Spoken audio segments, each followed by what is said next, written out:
You're listening to Fiction Faeries, two authors chasing joy and creativity. I'm author Christine DePetrillo. And I'm author Amanda Torrey. Welcome to our podcast where we amplify joy, whimsy, and the magic of the written word. How are you doing, Christine? So good to see you. Good to see you as well. Yes, I'm doing fantastic. I enjoyed almost 50 degrees of weather yesterday. So I feel I spent some time recharging in the sun. So I'm like that little plant, under the snow, kind of navigating my way up. Yeah, felt good. I'm even just looking out my window right now and I'm seeing drops of things that are melting. And I know in my mind, I keep telling myself, Christine, it's fall spring. That next week it could be dumping tons of snow on you. But that's right. True. I'm gonna live in the now and enjoy the warmer spring-like temperatures. How about you? I approve of this. I think that it's very valid. We have to live in the moment, enjoy now, and also hope is a magical thing. Right. Live for the hope of it all. Absolutely. Yeah, same. I'm having a good time over here. I'm enjoying the warmer days and really getting excited for spring. And is the I know where you are. You got dumped snow. You got blizzard status. Big blizzard. So is that melting away quickly? It's starting to. Oh, good. We have really big, high, 6-7 feet snowbanks from where everything had to get dumped. So they're going down. That's good. Good. Hope. Mother Nature's doing her thing. Yeah, I think the word hope is the right way to go there. So yes, for sure. And we just had the lunar eclipse. I don't know about you, but I was not able to see it. I don't have a good view of the western sky, but just that. Unless I'm going to an airport, I'm generally not going outside at 3 a.m. So I did not see that one. That's true. That's true. I did catch the full moon just at midnight right overhead. Okay. She was looking good. So yes. That's why today I took out my moon mug and my moon earrings, so I'm still kind of we're having a theme, bathing in that moon energy. Yes, so love it. And one of the things we like to do on the Fiction Fairies is to share what's in our chalice. So, which is what we're drinking today. I have blueberry tea. Because that sounds delicious. I'm dreaming of picking blueberries on a hot summer day. There's a farm not far from me, and they have this whole blueberry grove, and you can go and pick blueberries in the summer, and it's just such a nice. These bushes are just full of these just big blueberries, and they're just it's so fun to kind of go and do that, and I don't know, it just makes me feel like a child again, just going out there and picking the blueberries. So I was gonna say that brings me back to my childhood of being in New Hampshire with all those blueberry bushes and taking my kids blueberry picking at the farms and things. And it's just so fun. I mean, whatever you then decide, even if you're just eating them when you come home, but when you decide to make them into something, a pie, bread, muffins, pancakes, whatever. I mean, it's just so that much more delicious when you've been out there and you picked them under the sun. So that's you feel so connected. Yeah, to that's the vision I have in my mind that's getting me through the rest of the winter. So. Yeah. I approve. Yeah. All right. What are you drinking? Blueberry tea is just so delicious. Yeah. Well, so I'm on a chai kick. I probably had. No, I think I drink a lot of chai, especially this time of year in the winter. But that mug. But I have my Fox mug. Beautiful. And I'm in the book that I am done with. Yay! Other than needing another good run through or whatever. But there's a fox that I love, so I'm celebrating the fox today. So I adore that. I adore that mug. Isn't it so cute? It is. She's so pretty. Oh, love it. So anyway, we have our drinks in our chalices, and we're ready for another wonderful episode of Fiction Fairies. We are. So our main goal with this podcast is, of course, to meet authors and other creative people, go behind the scenes into the creative process, which we love so much, build a whimsical and weird community. Just look at us. I know. We love to highlight the power of play and find joy in creativity. And on the joy and creativity note, one wonderful thing that we did recently was that we hosted the Whimsy Writer Club, our very first, on February 26th. And we just had so much fun. And Christine and I want to thank everyone who attended that group and who signed up for it and, waited for the replay. It was just more joyful than I could have even imagined. It really was. We had a great group of people who joined us, and they just jumped right in with their whimsical ideas, and I loved it. Me too. Really, And it was so nice to have them be so eager to share because we yes. had a series of prompts and one of my favorite things, and it used to be one of my favorite things when I was a teacher too, to throw a prompt out there and just see how many different brains respond to the same prompt in such a variety of ways. It really just highlights how creative human beings can be because you can be exposed to the exact same thing and Yeah. your own individuality just brings it to life in a completely different way, which is awesome. Yeah.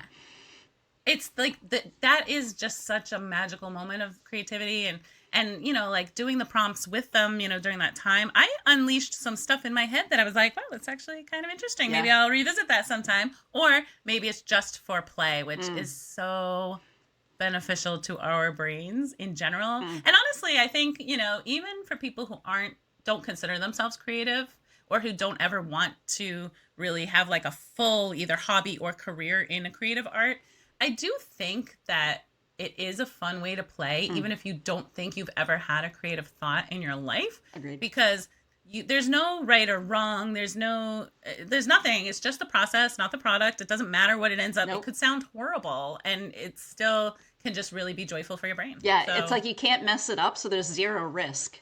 yes, Yeah. And I think it does not. I was gonna say, I think that the club that we hosted too, I think the people that participated felt that there was no risk because it was very casual and conversational and it was comfortable. I mean, nobody, Yes. I mean, I wasn't nervous. I don't think you were nervous. No we just, it was just like getting together. And I mean, these were strangers, people we don't know and that didn't know each other. And we just wrote together and shared and it was awesome. So go ahead. Oh, I was just going to say, and everything they shared was amazing. Yes. Like, they blew me away with the creativity and just, like, how well written everything was for just having, like, 3 minutes, 6 minutes, whatever, like, the things people came up with. Yeah. It was just... Well, and that just goes to show you, too, like, creativity doesn't need to take hours and hours. Yeah, I mean, literally, some of those prompts, we were like 3 minutes, and they came up with, like, a whole poem. Some of them even that rhymed. Yes. So be sure to subscribe to our Substack if you haven't already, because that's how you'll learn about more events like these. And there will be more because this one was well received, and people seemed eager to have more and more frequently. So, Amanda and I are going to discuss that and see what else we can come up with. Because these events are sure to bring you and us joy, and that's what we're after. So that's what we want. We want the joy. And speaking of joy, let's get into the joy of our episode. So, Christine, why don't you tell us how you invited joy into your life? Okay. It's our last episode. I'm eager to do so. So I have two things. The first is when I was down in Rhode Island, which I mentioned in our last episode. Actually, our last episode was filmed from my childhood bedroom. My mom and I went to the Village Country Store and Antiques in Burrillville, Rhode Island. And it's just a lovely shop, very rustic. It is literally like red, shaped like a barn. And we just went in there to browse, and it's just, little country stuff in there, greenery and flowers and little figurines and antiques, all kinds of stuff. And one thing that I purchased there, and it has brought me so much joy, and it's so whimsical, is this bee. So if you're listening, you really want to go over to YouTube where you can watch, or Substack. I am showing a bee figurine, but it's oversized, which makes it instantly whimsical because it's oversized. Yes. It just has these lovely wings. I think it's the wings that drew me to it at first, because there was a whole bunch of them on the shelf. They look very fairy-like. Right, honestly. Right. So, and he's just beautiful. I just love him so much. Beautiful. Yeah. So that, oh my god, that brought me whimsy, and I love bees anyway. Yeah. So I have pollinator gardens that I actively cultivate to bring these folks over. And he's just so lovely. And in relationship to this is I bought another deck of oracle cards. Ooh, and the one I bought was Spirit of the Animals Oracle by Jody Bergsma. And it's got a beautiful dragonfly on the cover. But the cards are Those just wings must have beautiful. also called to you. Yep. And what was funny is that the cards, when I first opened the deck, were in alphabetical order. So the first one was a bee. And look at it. It looks. Wow. I know, right? So again, Okay, that was meant to be. listeners, if you're just Yeah. listening, you've got to go and watch Fantastic. because the bee represented on the bee card, it looks like the bee that I just picked up. Amazing. And what's even more lovely is that the description on the card, B, stands for community. That's us. I know, right? So it's totally. Okay. And below the card, below that it says you are a powerful creator. Your work blesses everything you touch. Be open to receiving sweetness. You are the queen of abundance.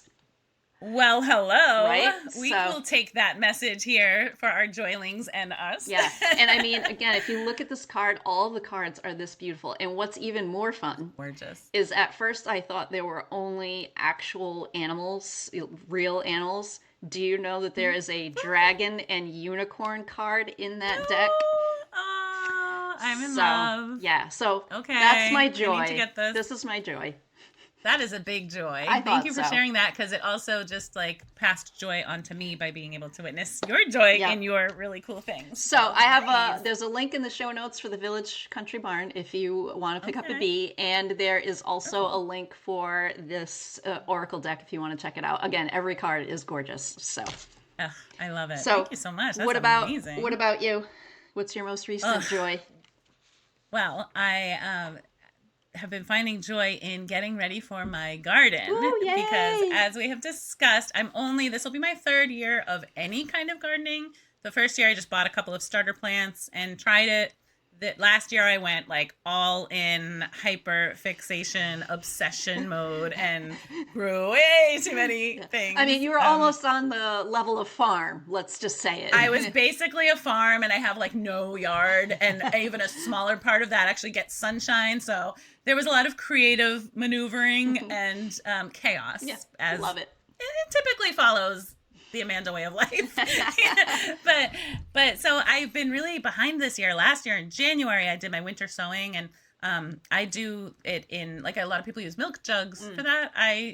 Because I decided I'm somebody who just like thinks of something and then just dives into it. I do a ton of research, but then I'm like, all of this research might happen in a very short time. And then I'm like, okay, I have to do it now. So I found a method where they use Ziploc bags. I'm like, I have that. Yes. So I could just dive right in. So I did probably like 80 Ziploc bags last year of seed, like different seed starters. Yeah. And then also started like indoor greenhouses with grow lights and everything, like for tomatoes and peppers and all that stuff.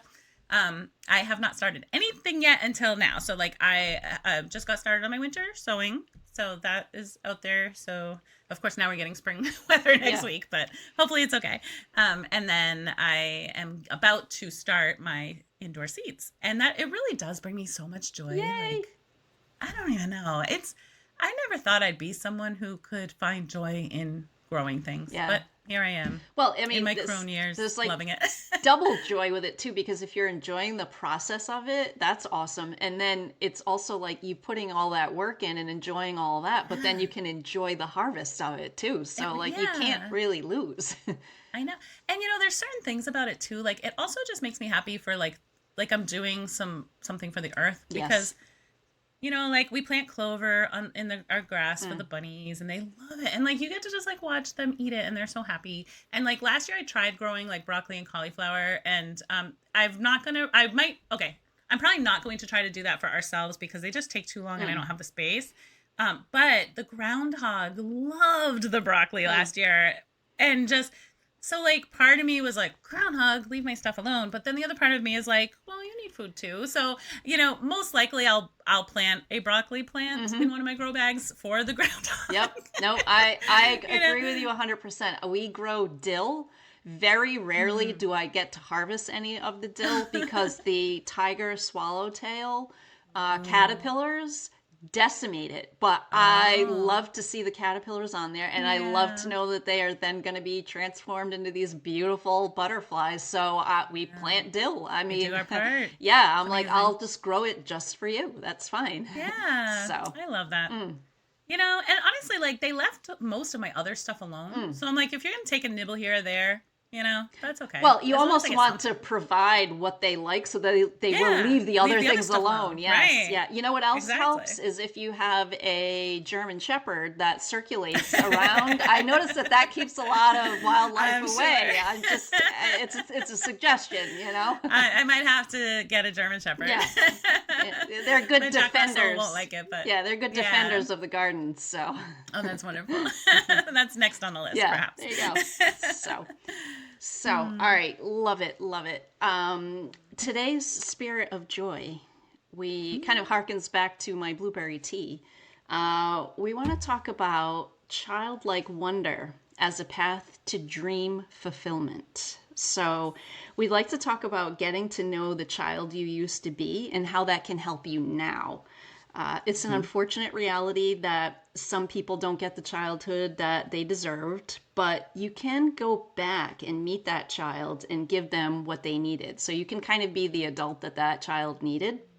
Yeah. But in being that adult that child needed, you can also kind of connect to what was bringing that child joy and bring that to your adult self. So you can think about what they needed, what they wanted, have some healing happen, and then use that to propel yourself forward.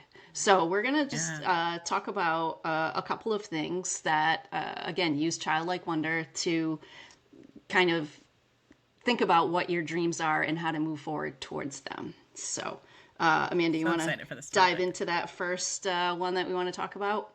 Sure. So, one of the things that as we were sort of brainstorming this episode, we just kept, coming back to this idea that, like, if you can tap into the inner child, like the youngest version of yourself that you remember, or if you look at children in your life and how they are at a certain age, and if you don't have a connection with young children, or you can't really like kind of harken back to those years, you can also just think of it in terms of like a puppy, right? For what I'm going to talk about now. And it's like, so we say like childlike, puppy-like, we're looking at like just this living authentically, like just being who you are. Like a puppy is not pretending to be anyone else.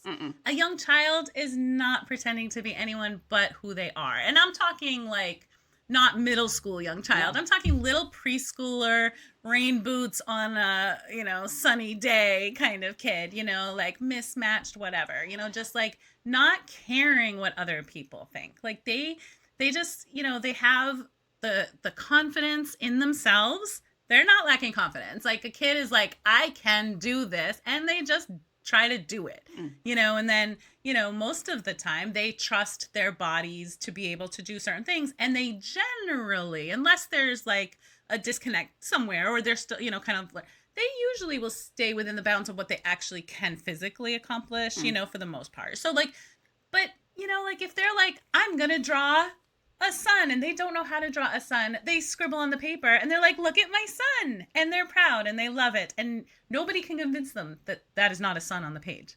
Like it's just like, imagine if we could embrace that and just sort of embody it and just say, we did this magical, wonderful thing, and your perception isn't what's important to my joy of it. You know what I mean? Like that kind of thing. So just like being able to say, I can do it, and diving in and just trying and, doing it, and then of course, like there's that not caring about like what somebody else is thinking within. And now we'll put the little addendum on it. As adults, we obviously have to consider moral and legal, ethical boundaries, right. But for the most part, like what I wear is not going to impact somebody else.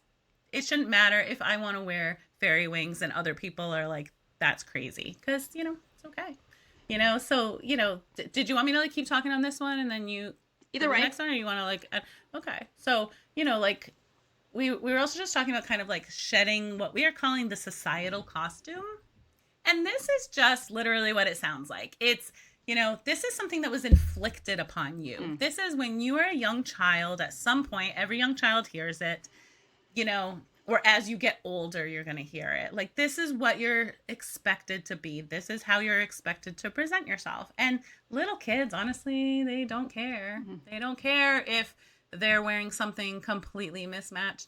they don't care if they want to wear their snow pants in the summer because it's just what they want. Like as parents, we have to just kind of put those things away sometimes if we don't want them to, to do that, but they love wild hair and, just joy, things that bring them joy that we might not understand, but they fully embrace.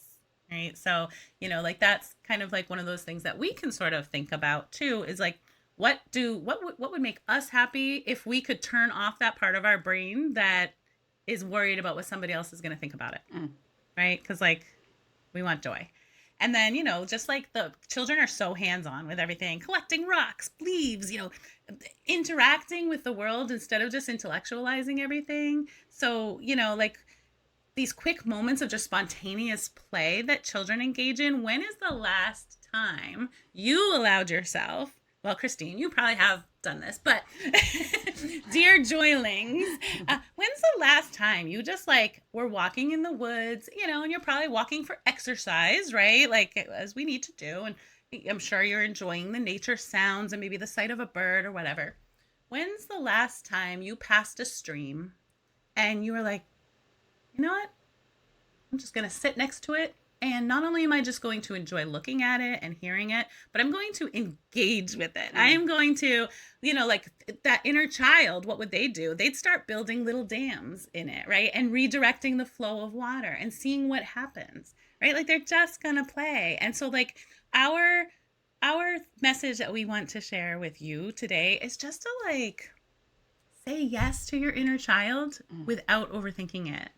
Like there's just so much value in that, like don't question your abilities. Don't overthink it. Don't worry if it's something somebody else would do or if they're going to look at you funny or if they're going to talk about you behind your back or whatever. Like, like just do it just because. Like just because you want to. If you're out working in your garden and you have your Crocs on or whatever and you're like, when's the last time my toes felt mud? Just take off your shoes and let them get muddy. Like there is joy in that, if that brings you joy. And that might not, it's just an example. It's not for everybody. But whatever it is, if you're moved by like music you hear around you and you just feel like doing a little dance, just like do your little dance, Love it. It's fine. Love it. Follow your curiosity, see what happens. Yeah, I love all of that. Really just getting in touch with that inner child. And funny that you said about, just taking your shoes off and putting your feet in the mud. So, I'm pretty type A. I like things clean and neat. But where I let that fall away and I do get back in touch with that inner child is getting dirty. I mean, if my hands are dirty and my feet are dirty while I'm outside enjoying it, like that's pure bliss to me. And for some reason, like that level of dirty, like I'm fine with it. It doesn't bother me at all. So because it probably connects to that inner child that was just so connected to nature that you have maintained that. Right, and, right. It just feels so right. Like, yeah. So another thing is the noticing, imagining, and flowing. So kind of like a three-part process here that will like open you to possibilities. Because again, we're thinking about tapping into this childlike version of you in order to think about meeting dreams now. So noticing, imagining, flowing kind of opens you to possibilities. So if you notice and observe what's going on around you, particularly in nature. I'm always going to push nature as the landscape for doing this kind of work. But when you notice and observe, that is you being present and living in the moment and not worrying about what happened 10 minutes ago or what's going to happen 10 minutes in the future. When you notice and observe, you have to be present. And being present, I think, is a big part of quieting everything else around you that as an adult is coming at you at all angles so that you can kind of find that child within you. And once you can do that, I think once you can be in the moment and just sort of exist and notice and observe, that sort of opens up the path to visualizing things and imagining. I think when your brain takes that moment to quiet itself to a level of just being still and being in the moment, that's when, that you can envision things and you can imagine and you can think about, well, what is it that I really want? What am I passionate about? And you can kind of ask yourself the question of, what did I love to do as a child? Because that's some of the like truest things about you when you think about that child version. And whatever you love to do as a child, like those are things that if you can still recall it now as an adult, then those are things that are like deeply woven into, you know, the tapestry that is you. So you really want to try to figure out how you can pursue those things because there's still a spark of that in you. And so we've got the noticing, being still and being present. We've got this imagining and visualizing of what did I love to do as a child and like how can that incorporate now.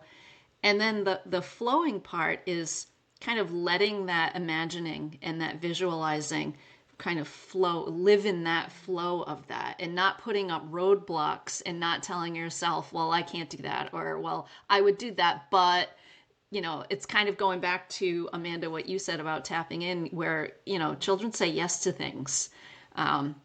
And adults tend to say no to things.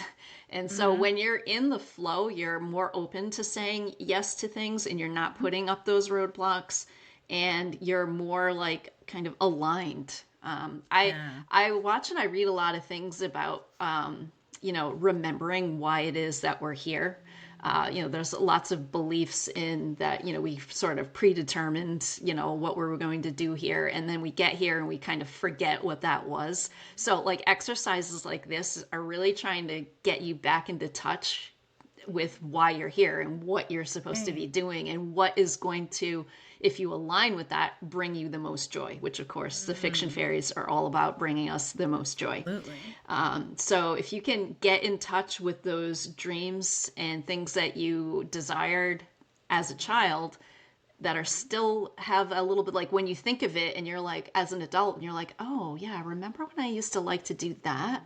And if you go back and like do that and you still love it, then like that's the thing, you know, that's part of the thing. It might not be your whole thing, but there's a seed there. We talked about gardening, right? There's a seed there. I mean, we really as human beings are just plants, right? We just need to nurture. We need to get to the root of like, well, what was that seed that was planted when I was born, right? And what can I do to nurture that seed and become and like live in the flow? And like giving yourself permission to live in that flow and to follow those dreams. Again, going back to what Amanda said, you know, when you figure out what that is, you might come up against well, if I do that, everyone's going to think I've lost my mind. You know, like if I put on fairy wings and get a buddy to put on fairy wings and I do a podcast about joy, people are going to be like, what are you doing? But like, just do it anyway, because it's a good time. So it brings us joy. Right. And so, you know, and dreams can't come true if you don't take risks. So, you know, all of that, again, noticing, being in the moment, allowing that moment to help you visualize and imagine things, and then just really hopping into that flow and following that path where it might go once it's opened up to you. Yes. So.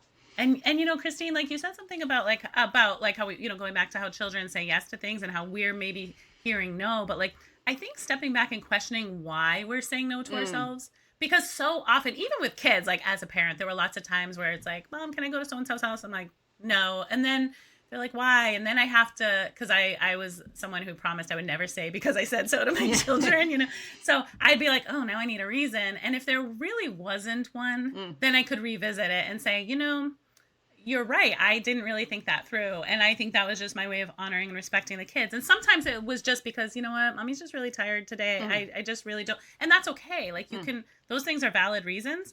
But if there really was no reason and it was just a knee-jerk reaction, you know, I could revisit it. And I think that's true of anything. If I'm saying to myself, you know, I've always wanted to paint on a canvas, and I usually will tell myself no because I don't have artistic talent in that way.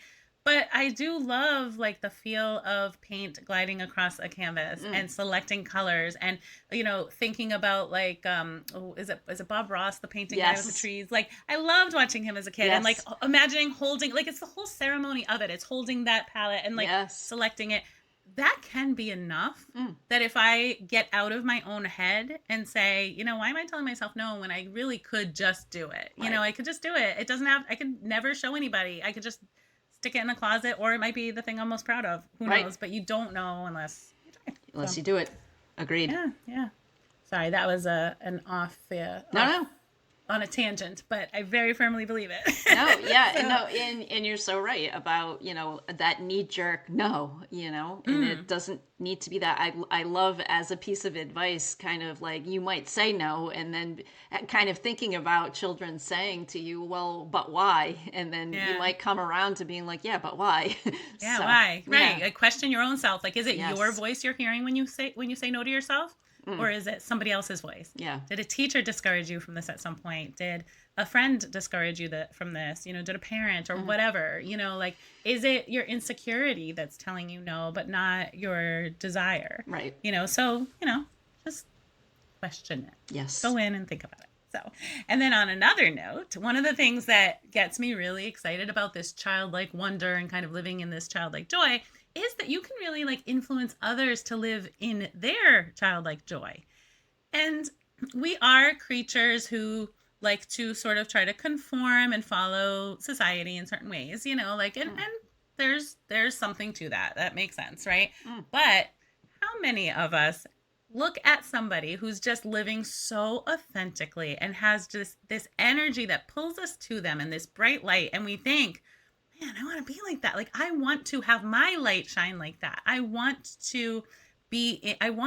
that for myself as well. And so, because I'm like kind of like a whimsical, crazy person who like, does silly things, I definitely have had a lot of friends who are like, they will play when they're with me. They will do silly things when they're with me, and they'll tell me it's because I do. And like, that's not in any way a bragging thing, because believe me, some of the stuff is really crazy. People have a right to judge me, but like, it makes me happy when they can embrace their inner child. And like, I think that that's something to aspire to, like when you see somebody else acting on an inner desire, or like this childlike wonder, or just embracing this curiosity, or being willing to try something new that maybe scares them, like if they see you doing it and nothing bad comes of it, then that's just going to motivate them to maybe also try it, or if I see somebody, like, it's a mutual thing. If I see you taking a risk that turns out okay, like nothing bad, like you tried this thing and you're okay, it's okay, it does knock down some of those hurdles. And I think that's really, really valuable for me, for you, for all of us, the person doing it and the person witnessing it. And like, honestly, like if somebody sees you playing, they're far more likely to play, because you're just removing that barrier of, this is crazy, this is silly, like, when did silly become a bad word? You know what I mean? Like, we, in our first couple of interviews with authors, we asked them, how do you add silliness to your romances? And we don't mean it in a negative way. It's always like, to us, that's like, that's good. Like, that's what makes life fun, like, who wants seriousness all the time? There are heavy things in the world, but like, being silly, being playful, like, those things don't make you less responsible or less mature to handle adult situations. Like, you still get to be the adult you've grown into, that you've developed, but you just get to, also allow yourself to play and be whimsical. And then, of course, there's always like the community building aspect of it. Like, it amplifies the joy when a bunch of you get together and you do silly things, like, or just fun things. It is a community building activity, like, you're bringing each other in. You don't have to be serious. Like, if I got together with a group of my friends and we just like sat there being serious the whole time, that would be so, I probably wouldn't do that very often. Don't invite me to the sophisticated things, bring me in for the goofy things. And I mean, they can be like adult stuff. There's things I won't talk about on air that like are funny that my friends have done in the past, that are just like also silly, but not things children would do, just like funny adult stuff. But, it's the idea of like playing in what you are in, Yeah. Yeah. Definitely. And I don't mean like anything crazy. There's no like, no. I don't even want to know what people are imagining based on what I just said. Is probably... No, you bring up a great point, because, if you think about getting together with your friends, like, that's like it should be an instant like party like atmosphere, right? Yeah, and it should be like, there should be like that childlike energy of like, hey, they're my friends. Like, if you, again, I mean, I'm picturing even, we were both teachers, and you're picturing kids playing at like free time or at recess, and they have that energy, like, where they just flock out there and they just run and they play. I mean, that's what separates that from like a board meeting, right? I mean, you wouldn't call your friends over and be like, let's sit around a conference table and shuffle through papers and watch PowerPoint presentations or Google slide presentations, whatever, right? That's not the right energy. So if I like the idea of thinking about it as that party-like atmosphere, because that's where the joy is kind of generating. Not to say that watching PowerPoint presentations doesn't bring some people joy. I'm sure it does, but it's not instantly what we think about. Yes, so yes. So maybe inserting a couple of funny like animal pictures into those PowerPoints or something. I think I once did a writing workshop for teachers. It was a whole school thing, not my own district. It was another district, and I did have a PowerPoint slide because it was about creating realistic characters with students. And so, I had the slides of all the information, but just like you said, because it was a group of adults and they knew that I was also a romance writer. So I did have some slides in there of characters that were like attractive male characters because it was a room full of women. So, I'd be like, there would be every couple slides would be like serious. And then I'd be like, oh, how did that get in there? That must be for my other presentation, So yes, and I'm sure that made it such a more fun presentation. Yeah, I think it was. I mean, it was fun for me too. Yeah, exactly. So I didn't feel like I was just droning on about like how to do this thing. So anyway, and also you get that anticipation of knowing it's coming. So like when you have something that's silly, like it's coming, and like you get to think about it. And then the audience too, like they were kind of at the edge of their seats as I was getting ready to switch to the next slide. They're like, "Who's up there next?" So it's kind of a fun thing, but. Doing this, like getting in touch with this inner child, and again, with the idea of helping this propel you forward now, there are so many benefits to this. Tapping into childlike wonder benefits your brain, it benefits your body, it benefits your soul. Like all three of those are affected by tapping into that child joy. And it allows you more closely to connect to the world around you. Amanda, you mentioned about children being very hands-on. And again, we're talking about like the nature of living here. We ourselves are part of nature. And I think as children, we know that like instinctively. Yes. I mean, again, as a teacher, anytime we were teaching anything that had to do with animals and wildlife and nature, there were never like, I never struggled with keeping students' attention, right? Because that was just like an innate interest. So tapping into that connection is a benefit because again, being in nature benefits your brain, body, and soul as well. So that's another benefit there. You also have the benefit of just sort of feeling enchanted as you walk through life. I mean, your eyes are kind of open to the magic that's all around you. So you have these moments of enchantment that sort of just boost your mood. I mean, I'll go back to my bee and seeing this oversized bee. There's something very enchanted and whimsical about him. And the child me would have loved this as well. And and I can even, as I think about now, if I were to ask my mom who saw me make a beeline, haha, little joke, saw me make this like direct, like right to this bee. In her mind, she probably saw me as about, 6 years old with pigtails running to go grab this bee. Yeah, right. Even gosh. Yeah. So, and that probably brought her so much joy, seeing her little baby girl again. Just go right after that bee, yeah. But and unfortunately, the adult was there with her wallet to be able to pay for it. Wow. But anyway. Yes, that's true. Yeah, you could just get whatever you wanted. Yeah. But that feeling of being enchanted as you walk through life kind of lifts some of that constant pressure of adulthood off your shoulders a bit. True. And even if you don't feel enchanted all the time, because that's not really realistic, but those little moments really do, like throughout the day, if you have those, can really lift you and open your eyes more to possibilities. Yes. And then again, if you're being authentic with other authentic people, you're building this community. And I think nowadays too, community is just so important. So any way we can build it is great. And then this way too, you amplify that joy by encouraging more people to tap into that childlike wonder. Yeah. And you're just happier living in that joy. So, this podcast that Amanda and I do, we can admit we're not always in a good mood when we first sit down before we hit record. We kind of have some airing of the adult grievances that happen. But then, we are definitely tapping into childlike wonder and joy in order to do this podcast. So when we sit down and we do it, as soon as we hit the record and we get into it, like I feel like if I were to have a little joy, a meter there by the time we get into it, because we are, you can have two people and be a community, right? And we're both trying to tap into that childlike wonder. We sit down and we kind of have this play date every time we go and record. Our moods shift. And I do think doing this podcast, which then led to us doing that writer club, there's some dream fulfillment there in doing that writer club, I think, for us. For sure. So, yeah.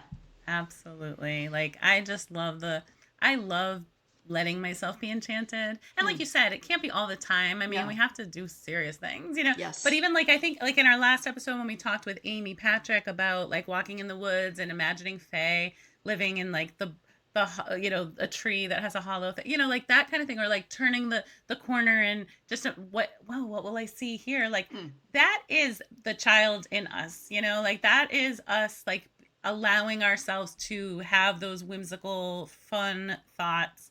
And it's play. And, like it's just, it takes you out of the real world for a moment. And even if it's just a heartbeat, even if it's just like, you're playing with your children and you're like, oh, Legos. I loved Legos. I did not, but I know a lot of people did. I did. Yes, okay, there you go. I can see that. Like letting yourself just build with Lego. Like, come on, it's fun. When there's a bounce house at the local community thing. When's the last time you jumped in a bounce house? Like, that's so fun. So fun. Every time I rented one for my kids for a birthday party, I made sure that like I invited adults to stay after the party to jump. So we wouldn't trample on the children, but like, it's just like, it brings you back to that carefree childhood, and adults deserve to play and have fun. I love it. Hey, so, with the bouncy house, so that just made me think, I had read about jumping 50 times in the morning as a way to, it like drains some of the systems in your body too, but it also is a mood boost. And I have to tell you, jumping like that 50 times, it is a mood. Like, you can't be like this, all grumpy and grouchy. By the time you get to like, maybe like 20, 25, you're like, hey, and it's like being on a trampoline. And like, I think so jumping is just like, that's a big way to get in touch with childlike wonder. Jump, go if you can, you know? It's so funny you said that, because one of my children was like very frequently dysregulated as a child. And one thing that we did to sort of help it was either when he was like feeling kind of like a lot of negative energy or, feeling mad, I was like, okay, go outside and run around the house a couple times. That was one thing. But we had a trampoline, and I left it up year round. And because even in the snow, I'd be like, get your snow boots, your snow pants, go outside and jump, because you can't be mad when you're jumping on a trampoline. You literally can't. So like, and that helped him so much to just re-regulate, and then he could come in and be calmer, and we could do some other calming activities, and like, it just changed the day. Like it really honestly changed our lives. Yeah. Well, think about it. When you get like great news or you celebrate, there's so there's a reason they call it jumping for joy, right? You're like, so that's right. It. So it's like a physical, like, do it. So yeah. It's probably because we're like giving ourselves minor brain damage or something, because like, who knows? Yeah, but it's bringing us joy, so whatever, Yeah, just do it. Just do it. So we promised you that in this episode that we were not only going to explore childlike joy and wonder, but or childlike wonder and dream fulfillment. Joy. Yes. So the thing that we also want to bring you is how to use this sort of thing for dream fulfillment, because it can happen, and we're going to tell you why. So, pulling all of this stuff together, everything that we have talked about here, and there's more. We could probably do like an 8-hour episode on this, but you're literally setting yourself up to live your dreams, because the things that you wanted as a child, like, it's never too late to find those things. You know what I mean? Like, and so like, if you chose to do something, for example, if you became something in your career that wasn't really what you wanted, but was something that somebody persuaded you into or told you that the thing you originally wanted wasn't practical or wouldn't make enough money, or for whatever reason you were convinced, and maybe you just convinced yourself because you looked at the world and you're like, all right, that's just not a practical dream. Okay. But like, now's the time to kind of choose what you want. And I'm not saying like get rid of your career if you like it, or if it's you need your, financial stability. There are a lot of reasons to stay with what you're doing, but you can add things into your life, whether it's through a hobby or just like taking up a special interest. Maybe it's watching, belly dancing YouTube videos, like, I mean, like that's just something you can add for fun, or just adding those little things. So just like reconnect to that child, think, what did I love when I was a kid? And then maybe just add it into your life in some way. I loved watching musicals as a kid, and I wanted to be an actress. And like, that's not like something I'm going to pursue now, but there are ways that I can interact, that I can add things that go with that again, or like I can absolutely watch musicals again. I haven't done that for a long time. That's something I could put on my list if that's something I need in my life because I'm reconnecting with that child. Like, you just like open yourself up, you're kind of like loosening, going with the flow, like Christine was talking about, and just like picture like, what do you want with that childlike wonder and curiosity? Just go for it. Like, we're going to reconnect. And it can be big dreams. Like, I want to become an author, or like a published author, or like a New York Times best-selling author, or whatever, which is a whole conversation. Yeah. It could be something big. It could be, I want to be a surgeon, or I want to be this or that. Like, it can be big things. And then, maybe you didn't do it or whatever, but you're going to like maybe now pursue something. Maybe there's a step you can take towards it, and you're going to do it just because now, like, that's our premise here, so the thing is, like, if you wanted to be a big author, and maybe now you don't want to be a big author, but you still want to engage in that kind of world and that imagination, you can just let yourself play on the page. There's no rules. You could just, like we talked about with our writers club, you can just do it. Stop worrying about what other people think about what you're doing. You're just doing it anyway because that child inside you would have done that, right? Would have just played on the page and not cared. They would scribble the sun and tell you it's a sun, and that's you're it. just gonna believe it. Yeah. It could also, like, other than like, it could be the big dreams that you're gonna actually pursue perhaps, or it could be small things like, you wanted to learn how to cook a new recipe, but somebody told you, no, that's too hard. That style of cooking is just really complicated. Like, professional chefs have a hard time with that. Or, you're thinking to yourself, I don't have the right tools. I don't have the right information. I can't do it. But you know what? Maybe now that you have embraced this childlike wonder and this curiosity, you're going to just do it anyway. Just do it anyway. Just because, right? You're going to just play in the kitchen, experiment for the fun of it. You're fulfilling this dream because you always wanted to try to make this particular thing or whatever. Like, but you have your individual dreams. You have your things that you as a child imagine yourself doing as an adult, and somewhere along the way you lost them. But we're saying, like, you can bring those back.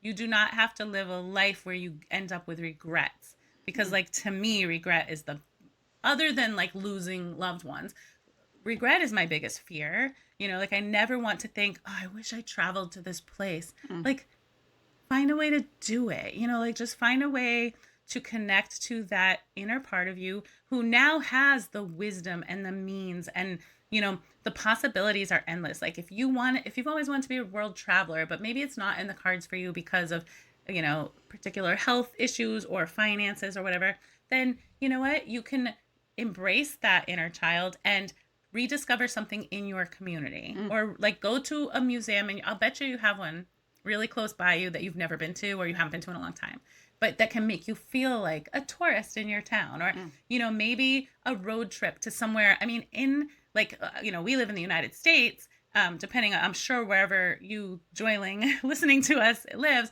you probably have different kinds of areas where the landscapes change and you're going to see much different things. Like, here, if I live in Massachusetts, if I drive to like Kentucky, you might as well be in another country. It's totally different. Like, the landscapes are different. The accents are different. The food you would get in a restaurant is different. Like, you're just like opening that world. So, like just following that into that inner part of you and let yourself be curious, let yourself experience wonder and think like, what would it be like if I could do this thing I and think fulfill I the think you dream? brought up a good point too, is that if we combine that childlike wonder and we get in touch with that inner child and what that child enjoyed and wanted to do with the things that we know as an adult and the things that we're able to do as adults, and we Mm-hmm. put those two things together, like, my, isn't that powerful?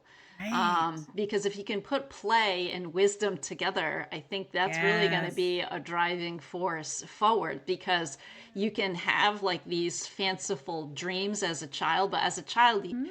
I mean, you can live in that imaginary realm, but you can't do much about it. Like, if as a Right. child, like, you're very into art, like, you're probably not going to become this world famous artist at 6 years old, 7 years Right. old. But like, as we age and we take that joy and we put it Mm-hmm. into our efforts, as an adult, that path might just open up for you. So it is Yeah. about aligning that child self and the adult self and putting the benefits of both together to move Mm-hmm. forward, I think. Yeah. Yeah. And maybe you wanted to be a ballerina when you were a child, but your parents didn't, for whatever reason, put you into dance classes. Well, you know what? They have adult dance Yeah. classes, or, there's nothing stopping you. Or, No. maybe you could just sign up, and it doesn't mean you have to pursue a career in it No. unless you want to. You Yeah. can. I mean, there's always somebody breaking a boundary Mm. or, smashing through a previous expectation.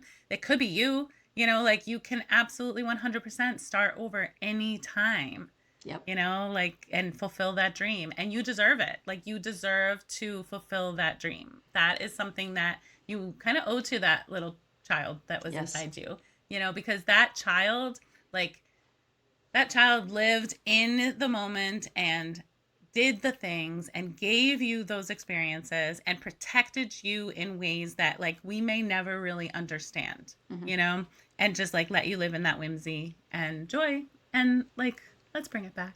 Yeah. I invite you all, come with us, come with Christine and us. Yep. Be silly, be whimsical, let yourself play, let yourself dream, let Mm. yourself be curious. Like, what if I did that? Like, curiosity is probably one of my favorite things in the whole wide world, because Mm. like it opens the world to you. Like, when's the last time you let yourself wander down a thought that you had? Mm. Like, kids think the coolest things. Like, the other day, one of my nanny children was like, yeah, I just couldn't really sleep because I was thinking about, like, how did people just like know that they could open their mouths to talk? Like, how did they figure, and it was such a Wow. cool thing to explore. And I could explain, there's things I know as an adult that I could explain to him and invite him to, like, think things through. Mm. And like, I could think things through, and we could go way back to, like, you can learn about like the body and just communication and how different languages are and different species communicate with each other and things like that. And like, that's a fun road to travel, Yeah. because we take so much for granted. But like, Yeah. when's the last time you just really let yourself think about, like, oh, why does the sky look like that? I wonder. Mm. And then just pursued it, either Yeah. in your imagination or by learning something new, Actual you research. know? Yeah. Yeah. So Definitely. Definitely. Love that's it. our bottom line. You do it anyway. Just because. I love it. I love it. So fun. Yep. And then, so we might as well, while we're kind of talking, we went from our childlike wonder and who we are now, and we could just invite you to take a little walk with us into the forest crone's corner. Well, because I think with the forest crone, although she's aged, there Mm-hmm. is, I'm finding, and I think you are too, that Mm-hmm. there is a natural, like, returning to what you were like as a Absolutely. child, because some of those things that you mentioned about, like, not really caring what other people think, Mm-hmm. that just seems to be a It's theme coming that's coming back up again. I So agree. I think the inner child and the forest crone have a lot more in common than people might realize. I think you're definitely Mm. onto something, and I feel the energy shift in myself big time Mm. lately. Like, Hmm. my kids are grown. I love them. I loved raising them. I loved everything about it. And now I'm in this era of rediscovering myself, because they don't need me in the same ways that they needed me before. And, you go through a process with that, where it's like, you kind of mourn it for a little bit because you're losing this life that you had, but you're also celebrating it because they're doing the things that you really wanted them to do. But now there's also this piece that I don't know that people really talk about it a lot. I feel like I always thought of like empty nesters and middle-aged women as being like, it was just kind of like this zone. Nobody really talked about that much. It's like you go from like being like in that mother era of, either raising children or being part of like those kinds of like communities, teaching, like being like in that like nurturing, caregiving, having your pets and stuff, like always like caregiving to this. And then like there was always like, and then you're an old lady. But there's like this whole part, like I'm not ready to like, for my shut down. Chair. You're not ready to shut down. Right. And those things are beautiful. Like I love that like we have that to look forward to, getting into that era. But like right now, I feel like I'm in this like second life, and I did have my kids young. So like, I had, like I kind of grew up with them to some extent. We all do. I think no matter what time of your life you have them, you grow with your children. But, like I'm still able physically to do things and to get out there and like do stuff. And it really is just like, it's really cool to have that opportunity and connecting back to like things I loved. I'm like, oh, I really used to love that. Hey, wait, maybe I should do that again, Well, and what's great is like there's no other little voice now being like, well, I can't do that right now because the kids need me, or I can't do that right now because I need to be here or there or whatever. Like I'm too am spending a lot of time where like I might be sitting on the couch like watching TV like I do in the evenings, and but there's a part of me that's like, you know what? If I just wanted to like pack a bag right now and like take off, like I could. Like nobody would.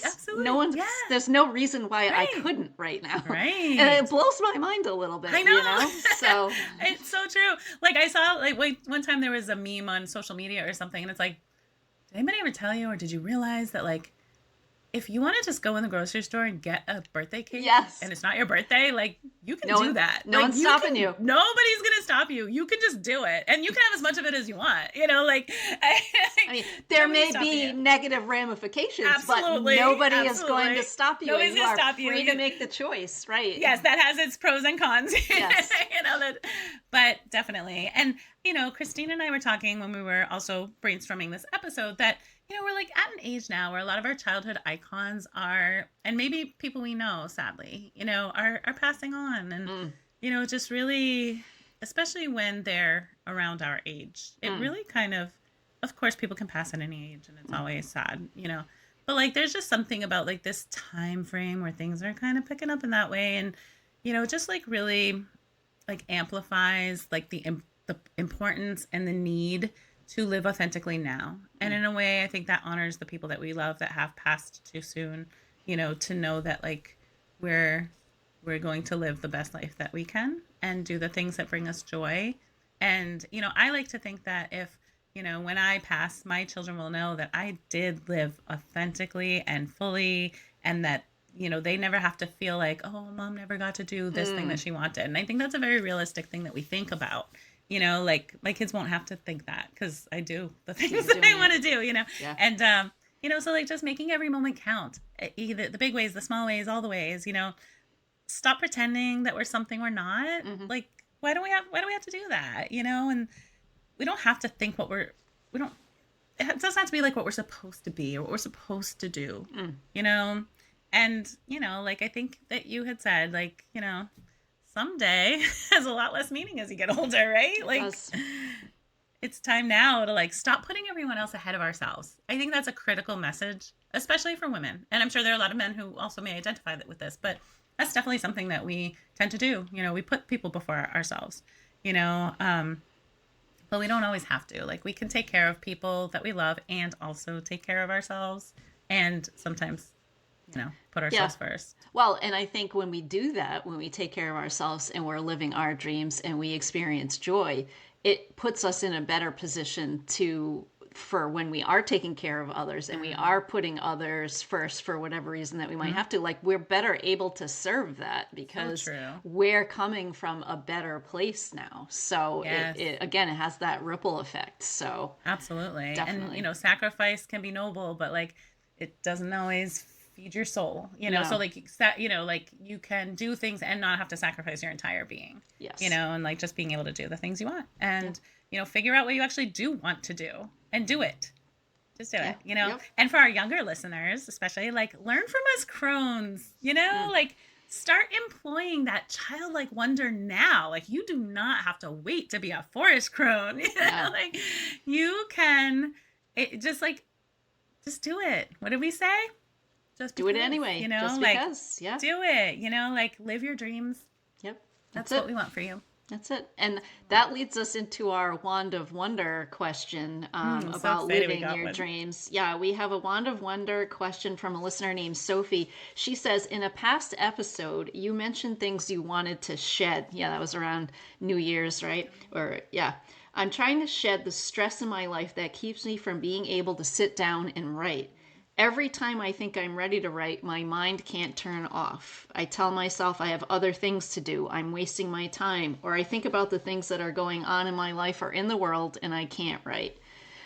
Same. Relatable. Yep. Do you have any suggestions for how to overcome this? I want to gallop ahead towards my writing dreams, but I'm stuck in the mud. This is a great question, Sophie.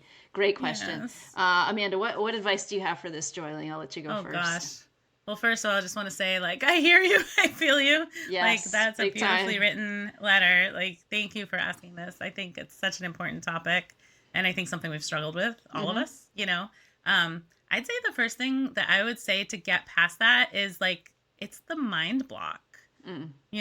Like, you have so much going on and so much on your mind. And, like, we need to figure a way to kind of clear that away a little bit to let you access the creative part of your brain. And it is a very real thing. Like, don't beat yourself up about it. This is something we experience. Like, our brains can shut down. Like, those parts of our brains shut down when you're in survival mode and you're just like, it's hard to access the fun parts, but we can ease them out. So I would say, like, give yourself permission to write, give yourself time, set it aside, even if it's just a few minutes. Like, your writing is valuable. It is valuable even if nothing comes of it. Okay? Like, that's so important. Please hear me, Sophie, and anybody else who can relate to Sophie's message. Like, your writing, if that's what you want to do, is important. It's valuable. It's necessary. Okay? And even if no one ever reads it but you, even if you never publish it or share it or do anything with it, it still has meaning. It's valuable, and you'll be glad you did it. And we'll be glad you did it. Yes. Yeah. How about you, Christine? What was your advice? Yeah, my advice kind of goes with how to get rid of that mind block. Because for me, I've been in the same situation, Sophie, for sure. Especially, I think, too, in writing romance, when you're trying to be, like, cute and the couple's in love, and then, maybe you just watch the news beforehand, which I advise not to do that. It's very hard to write about people being in love when you've just watched a news story about people being terrible to each other. So that mind block is very real. And for me, I need, like, an active transition exercise. So I need I need movement to shift from being a human in the world to being a writer in the room. So, taking a walk, working out, dancing, some kind of movement, jumping could be it. I love jumping. To kind of shed that before writing me so I can become the now writing me. It's about a shift in energy. When I taught, I would definitely come home at the end of the day and I'd just be ranting and raving in my head about different things that happen, and not in the frame of mind to sit down and write about people falling in love. Definitely not. So I got into a pattern of, changing my clothes from school clothes to like exercise clothes, taking the dog, going for a long walk. And what I found every time is on that walk, the ranting and raving got quieter and quieter, and the voices of my characters got louder and louder. So it was something about that. Yeah, that movement, that fresh air, having my animal companion nearby, all of that. And by the time I got back and sat down, like, I had like fresh energy and a clearer head to be able to do what needed to be done. And now I don't have that schedule now, but I still work in, like I sit down, I write in the morning, and then midday I go and I take my dog for a walk, and then I come back, and then I got the fresh energy to do the second half of the day. So I try it. It works for me, that physical movement. Absolutely. And there are no downsides to that. So like, even if that physical movement doesn't help you write, it's physical movement that's going to help your body. So like, there's no loss there. So there's no loss there. And I love what you said about changing your clothes, because it immediately made me think of Mr. Rogers, who was like my hero, and like how he would like change the shoes, change the cardigan, and it like shifts him in from the outside world to the home world. And like having that ritual is so important. Like we've talked about rituals so often on this show, but like it's so true. You're going to shift into this other mindset, and absolutely. And there's no time when I'm more creative than when I'm walking or, of course, the other things like driving, forward motion, like showering, doing dishes, like those kind of mindless things. But like walking especially, like that just gets everything flowing, it's just wonderful. Love that advice. And then also, like, I think it's important to realize that, like, the writing doesn't have to be a thing that you do just, like, one time during the day. It's not a thing you have to turn on and off. It can be something, and it doesn't always have to be words on a page either. Like, one of the ways that I always stay sort of in my mindset of that I'm a writer who writes is doing things like incorporating stuff. So if I have to do the dishes, I may pair it with listening to a writing podcast or a creative podcast that wants to inspire you to be more creative through joy and whimsy, like the Fiction Faeries Podcast. Like you just, constantly feeding that inspiration so that the writer in you is there and ready to work when you're ready for her to work, so you don't have to go digging deep for the writer. She's always there. She's always good. It's always an invitation to your muse to think about things creatively and just like being ready. But I will warn you though, like be ready, have a notes app that you could dictate into on your phone or a little notebook that you keep with you everywhere, because you're going to get snippets of ideas and you're going to also probably lose them. And the biggest lie I've ever told myself as a creative is that was such a good idea. I'll never forget it. Nope. Agreed. So for sure. Yeah. And Sophie and anyone else struggling with a similar situation, if you go back and you watch our episode 10 of the Fiction Faeries podcast, where we talk about seducing your muse, you might pick up a ritual that will help you hear your muse louder than all the other things that keep you from writing. So that's a good thing to check out. And again, that ritual too is kind of about a shift in energy. So that really does help. So. Yeah, and let us know how it goes. We want, and if you need someone to hold you accountable to like, so that time doesn't go by, message us. We'll ask you about it. Let us know how it's going. We're waiting for you to just tell us. We don't need to see what you've done. No. We just need to know that you are feeling like you're stepping into your writing era, because that's your desire. Yep. That's what your inner child probably wants. Yep. I love it. So shall we move on to our Sprite spell? Yes, let's. Sprite spell. I want to like bring out my wand because I just love to play with it. So, in our last Sprite spell was to invite the Fae folk into your creative life. So I will say I had a lot of fun with this, and I also just I think that this is something I kind of do anyway, which was why it was so easy for us to and I know you do as well. But doing it with intention, knowing that it was our challenge to each other, was a lot of fun. And I have been more productive and more energetic and more playful. So I think it worked. Yeah, how'd you do? Same. Yeah, same. I was going to say, I feel like I did pretty well with this too, because I have felt more inspired, super productive. Yesterday, I just did a lot of work in uploading my next ebook and print book that's coming out in April. And usually, like, I kind of break that up and I do a little here, a little here, a little there. But like yesterday, I just like sat down and like blew through it. And I had fairies were on your shoulder. Yeah, I felt like they were like, "Come on, keep going. Let's check these things off the list. Yeah. Let's go." And so it was kind of like having a team like supporting you, So I think that was the fairies helping me out. And so thank you, fairies. Yeah, high five, fairies. Our new Sprite spell for this episode is going to be something we're calling Wisdom from the Younger You. So what we want you to do is, the invitation is to create a communication in whatever form. Ask the child you to the adult you as a way to get in touch with who you were back then and what was important to you and what you wanted to bring to your adult future. And so it can be, again, we was saying a communication. So it can be a letter. Maybe you frame it like a text conversation. Maybe it's a poem, an essay, a story. Maybe it's a work of art or a song or something. Whatever medium feels right to the child you. So kind of take a moment, take a breath, pause, be still, think about your child self. What would your child self like to create in order to give the adult you some advice? Just see what wisdom from your younger self comes out, and then really take some time to consider what that wisdom might mean for you right now.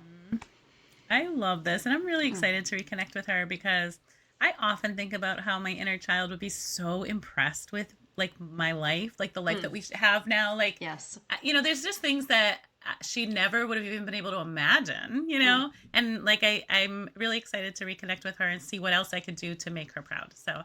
And actually this is like off topic again, but back to our earlier topic, but it makes me think of like how when you sort of like hold yourself accountable to your younger child, the young you, it makes you feel stronger because now you're in a position where you can take care of her. Yes. If she has this big dream and she's insecure about it, you can be like, no, you can do it. You can do it. And she can say the same thing back to you. If you're feeling insecure about it, she can be like, you can do it. You've got this. Like that crazy outfit looks amazing. Right. Like she can like really cheer you on as well. So yeah. I think there's so much power in that. And I hope everybody really digs into this one. Yes. Yep. So exciting. Yeah, I'm excited to do it as well. And maybe we'll share with our joylings what we come up with. Maybe. I have a feeling I'll be crying when I write it because that's But hey, little cleansing cry never hurt anyone, right? No, not at all. All right. Well, we'll see how you all did on this new Sprite spell in our next episode. And joylings, please do tell us all about your progress with any of the Sprite spells. There's no time limit on these. Whenever you discover us, go back. No expiration date. No due date. No due date, no expiration date. This homework is open-ended. And if you want to take it in a different direction, and this can just provide sort of a prompt for you, by all means, even better. Be creative. We're not telling you exactly how you have to do anything. We are open-minded, open-ended process. So oriented. So that's us. So just contact us, comment. Our links to all of our things are in the show description and on the About tab of our Fiction Faeries Substack. And if you understood that word salad that I just said, congratulations. More power. Welcome. Yes. I may hire you as my translator. Don't worry, we can get subtitles to go along the bottom. I know. I'm going to have to edit the subtitles. So before we wrap up, I'm going to use a different wand today. This wand I actually made. This was a stick. So Sophie, going back to Sophie's question, when I was doing one of my walks before writing, this stick was directly in my path. And what was weird about it is that almost all the bark was already off it. So it was just lying in my path, screaming to be a wand. So I immediately picked it up.